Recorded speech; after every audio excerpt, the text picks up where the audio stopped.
Hello, ഇന്ന് ഞാനൊരു mini വ്ളോഗുമായിട്ടാണ് വന്നിട്ടുള്ളത്. ഇതിൻ്റെ എല്ലാ റെസിപ്പികളൊക്കെ ഉൾപ്പെടുത്തി എല്ലാ ജോലികളും ഉൾപ്പെടുത്തിയിട്ടുള്ള വീഡിയോ അടുത്ത ദിവസം തന്നെ ഇടും. അപ്പം എല്ലാവരും കണ്ടിട്ടൊന്ന് സപ്പോർട്ട് ചെയ്യണേ.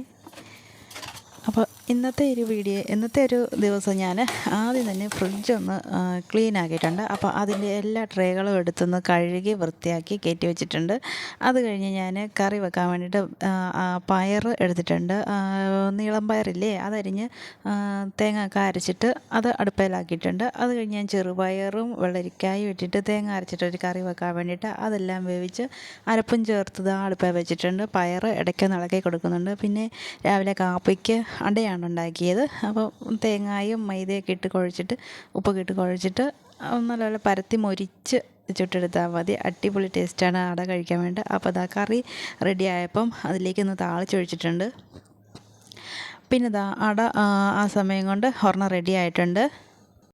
അപ്പോൾ ഈ രണ്ട് കറികളൊക്കെ റെഡിയാക്കുന്നതിൻ്റെ ഇടയ്ക്ക് ഞാൻ രസവും കൂടി വെച്ചിട്ടുണ്ടായിരുന്നു. അപ്പം ഇതിൻ്റെയൊക്കെ റെസിപ്പിയുടെ വീഡിയോ ഞാൻ ഉടനെ തന്നെ ഷെയർ ചെയ്യാം. പിന്നെ എന്താ പയർ കറി റെഡി ആയിട്ടുണ്ട്, രസവും ആയിട്ടുണ്ട്, നമ്മുടെ ഒഴിച്ച് കറി റെഡി ആയിട്ടുണ്ട്. അങ്ങനെ കറികളെല്ലാം റെഡിയായി. പിന്നെ ഇതാ മീൻ അതിൻ്റെ ഇടയ്ക്കൊക്കെ ഒന്ന് വെട്ടിയിട്ടുണ്ടായിരുന്നു. 2-3 മീനോട് എടുത്ത് വറുത്ത് വെച്ച ശേഷം ചോറൊക്കെ കൊണ്ട ശേഷം ഇതാ ഉച്ച കഴിഞ്ഞ് നല്ല മഴ വരുവാണ്. ഞങ്ങളപ്പം വെളിയിലൊന്ന് ഇറങ്ങിയിരുന്നതാണ്. നല്ല രസമാണ് ഇവിടെ ഇരിക്കാൻ വേണ്ടിയിട്ട്. അപ്പോൾ ഇന്നത്തെ ഒരു വീഡിയോ ഇത്രയൊക്കെ ഉള്ളൂ. Tata, bye bye.